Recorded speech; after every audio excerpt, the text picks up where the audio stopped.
संसार का पालन करने वाली माता लक्ष्मी से ही महाकाली की भी उत्पत्ति हुई है, जो बिल्कुल काजल की तरह काली थी। आंखें बड़ी बड़ी, वक्षस्थल और कमर पर मुंडों की माला पहने हुई थी। महालक्ष्मी से ही सरस्वती का भी उद्भव हुआ है। वो अपने हाथों में माला, पुस्तक, वीणा लेकर उत्पन्न हुई थी। महालक्ष्मी के आदेशानुसार पुरुष को विष्णु नाम से पुकारा गया और स्त्री को उमा, गौरी, सती, चंडी आदि नामों से पुकारा गया। दोस्तों, सनातन हिंदू धर्म में कई देवियों का जिक्र आता है। नवरात्रि में कई लोग मां दुर्गा की पूजा करते हैं, तो कई स्थानों पर मां काली की पूजा होती है।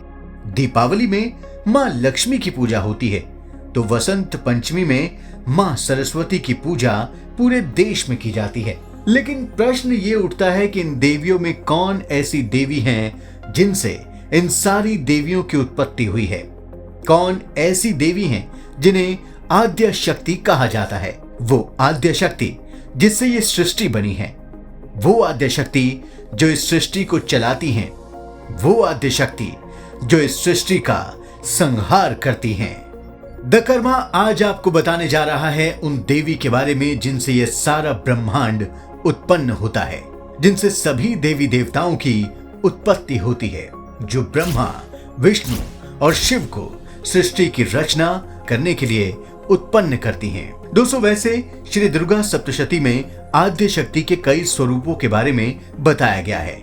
मां अंबिका, चंडिका, कालिका, सप्तमात्रका और नारायणी आदि। लेकिन आद्य शक्ति का एक महास्वरूप भी है जो श्री दुर्गा सप्तशती में गुप्त रखा गया है। वो गुप्त स्वरूप है महालक्ष्मी का। आद्य शक्ति का सबसे वैभवशाली स्वरूप मां महालक्ष्मी को इन सभी आद्य शक्तियों में सबसे मुख्य माना गया है। ये रहस्य श्री दुर्गा सप्तशती के प्रधानिक रहस्य में मिलता है। महर्षि राजा को बताते हैं कि राजन, त्रिगुणमयी परमेश्वरी महालक्ष्मी ही सबका आदि कारण है।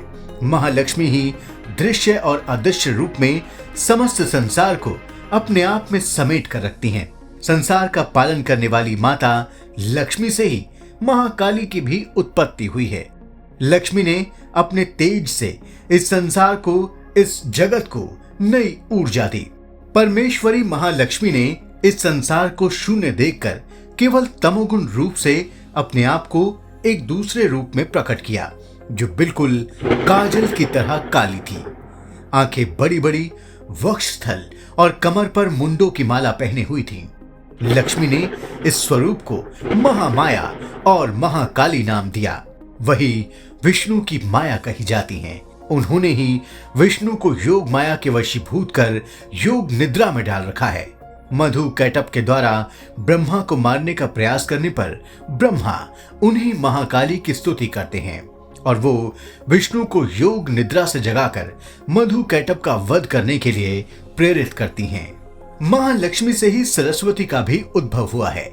जब महालक्ष्मी के तमोगुण रूप से महाकाली की उत्पत्ति हुई, तो उसके बाद महालक्ष्मी के सत्व गुण से एक अन्य देवी का जन्म हुआ। इस नए रूप का रंग चंद्रमा के समान गोरा था। वो अपने हाथों में माला, पुस्तक, वीणा लेकर उत्पन्न हुई थी। महालक्ष्मी ने अपने इस रूप को भी अनेक नामों से पुकारा: महाविद्या, महावाणी, आर्या तथा सरस्वती। इसके बाद लक्ष्मी ने दोनों देवियों से कहा कि वो अपनी शक्तियों से सृष्टि की रचना करें। शक्ति के वैभवशाली स्वरूप माता लक्ष्मी से ही सृष्टि की रचना हुई है। माता लक्ष्मी ने पहले स्वयं से एक स्त्री और एक पुरुष का जोड़ा प्रकट किया। पुरुष जोड़े को ब्रह्मा नाम से जाना गया और स्त्री को लक्ष्मी, कमला और पद्मा आदि नामों से पुकारा गया। महालक्ष्मी से प्रकट महाकाली से ही भगवान शिव और माता सरस्वती की उत्पत्ति हुई है।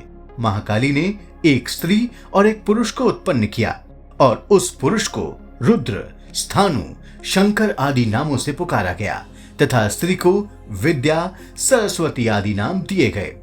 शिव सरस्वती के प्राकट्य के बाद भगवान विष्णु और चंडी की उत्पत्ति महासरस्वती से हुई। महालक्ष्मी के आदेशानुसार महासरस्वती ने भी एक स्त्री और एक पुरुष को उत्पन्न किया। पुरुष को विष्णु नाम से पुकारा गया और स्त्री को उमा, गौरी, सती, चंडी आदि नामों से पुकारा गया।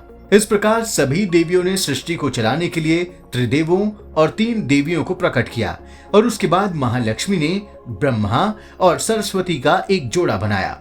महादेव शिव को गौरी और विष्णु को लक्ष्मी देकर सृष्टि का कार्यभार सौंपा। ब्रह्मा ने सरस्वती के साथ संयुक्त होकर सृष्टि की रचना की।